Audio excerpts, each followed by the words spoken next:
Hello everyone, welcome to my channel English with Alka. इस channel में मैं आपको बहुत सिंपल तरीके से इंग्लिश बताने की कोशिश, सिखाने की कोशिश करती हूँ।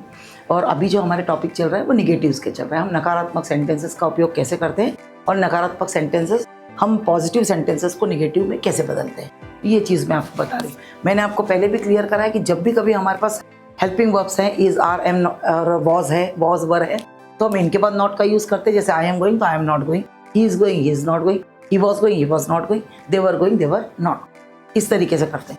उसके बाद अगर हमारे पास मोडाल्स हैं जैसे कैन, कुड, शुड, है ना, और ये हैव टू, हैज़ टू, ये सब हैं, तो हम इनके बाद नॉट का यूज़ कर लेते हैं। पर अगर हमारे पास हेल्पिंग वर्ब्स वगैरह नहीं है, इज़ भी नहीं है, आर भी नहीं है, कैन भी नहीं है, कुड भी नहीं है, शुड भी नहीं है, उस कंडीशन में हम डू से बनाते हैं निगेटिव।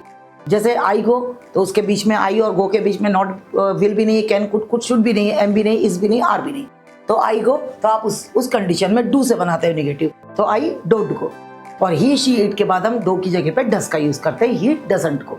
ये चीजें यहाँ तक आपकी मैंने आपको पहले वीडियोस पे क्लियर कर दी। अब उसके बाद आज जो हमारा टॉपिक है, जैसे वह जा रहा होगा, मैंने आपको बताया पहले वह जा रहा होगा, तो ही माइट भी, हम कोई सा भी काम कर रहा होगा या रही होगी में अब माइट भी का यूज करते हैं ना। कोई सा भी काम कर रहा होगा या कर रही होगी या कर रहे होंगे तो माइट बी का यूज करते हैं। अब इसका निगेटिव बनाना है हमको माइट बी का। वह आ रहा होगा, वह आ रहा होगा मतलब कोई सा भी काम कर रहा होगा या रही होगी तो माइट बी, तो ही माइट बी कमिंग। ई हट के हम ING लगाते हैं ना। कम की स्पेलिंग क्या है? COME, कम। तो ये ई को हम हटा देते हैं और फिर ING जोड़ देते हैं उसमें ना, फिर उसमें ING लगा देते हैं।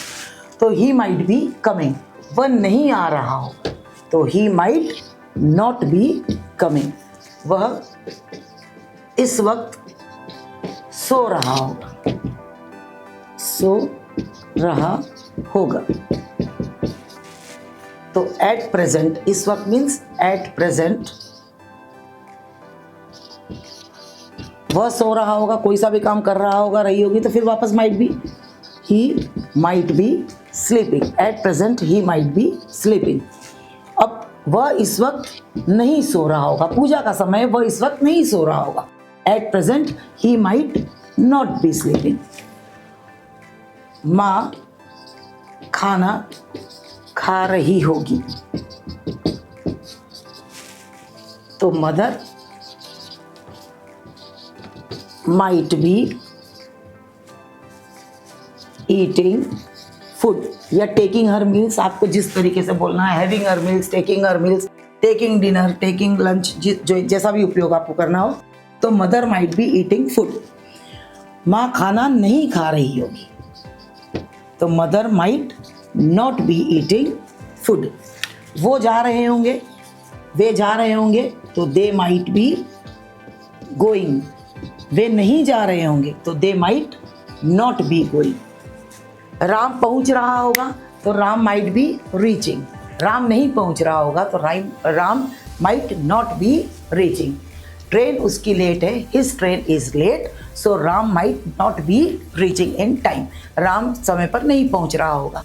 ये आप माइट बी का यूज़ कर सकते हो जब भी आपको माइट बी के बाद, सॉरी, रहा होगा, रही होगी, मतलब निगेटिव का यूज़ करना है। वह नहीं कर रहा होगा, तो he might not be doing. वह नहीं सो रहा होगा, he might not B sleeping. वह नहीं लिख रहा होगा, तो he might not be writing. वो नहीं आ रही होगी, she might not be coming. वह नहीं बना रही होगी, तो she might not be making. वह नहीं पका रही होगी, तो she might not be cooking. वो पिज़्ज़ा नहीं बना रही होगी, तो she might not be preparing pizza. वो हमारे लिए पिज़्ज़ा नहीं बना रही होगी, तो हमारे लिए मतलब के लिए, मतलब जब भी होता है तो फॉर, मेरे लिए तो फॉर मी, उसके लिए तो फॉर, तुम्हारे लिए तो फॉर यू, उसके लिए तो फॉर हिम, या लड़की हो तो हर, मेरे भाई के लिए तो फॉर माई ब्रदर, मेरे दोस्त के लिए तो फॉर माई फ्रेंड। वो मेरे दोस्त के लिए पिज़्ज़ा नहीं बना रही होगी, तो she might not be preparing pizza for my friend. मुझे पक्का पता है, आई डेफिनेटली नो। पता मीन्स कोई सी भी चीज़ हम जानते हैं, जानना मीन्स नॉलेज में होना, तो उसके लिए हम ये नो वर्ड यूज़ करते हैं। तो नो में ये के साइलेंट है, तो के का उच्चारण हम करते नहीं है, इसका उच्चारण सिर्फ होता है नो। नॉलेज लिखते हैं ना अपन, KNOWLEDGE, नॉलेज, है ना। नॉलेज मीन्स ज्ञान। तो इसका मुझे पता नहीं है, मतलब मुझे इसका ज्ञान नहीं है, मुझे नहीं पता। आई डोंट नो, इसलिए हम उस पर नो का यूज़ करते हैं। आई डोंट नो, मैं नहीं जानता या मैं जानती हूँ, तो आई नो। मैं जानती हूँ वो पिज़्ज़ा नहीं बना रही होगी। मैं जानती हूँ, आई नो। मैं जाती हूँ, आई गो। मैं खाती हूँ, आई ईट। तो मैं जानती हूँ तो आई नो वो नहीं बना रही होगी। शी माइट नॉट बी, वो कर रही होगी तो शी माइट बी डूइंग, वो आ रही होगी तो शी माइट बी कमिंग, वो नहीं पका रही होगी तो she might not be cooking, तो वो नहीं पका रही होगी तो she might not be cooking pizza for me, या she might not be preparing pizza for me. I definitely know, मैं पक्का जानती हूँ। आई डेफिनेटली नो दैट, कि ये जो दैट हम यूज़ करते हैं THAT, दैट, ये होता है छोटी ई की मात्रा की वाला। तो मैं पक्का जानती हूँ, आई डेफिनेटली नो, कि वो मेरे लिए पिज़्ज़ा नहीं बना रही होगी, तो she might not be preparing pizza for me. I definitely know that, मैं पक्का जानती हूँ कि वह मेरे लिए पिज़्ज़ा नहीं बना रही होगी, तो she might not be cooking pizza या preparing pizza for me. Thank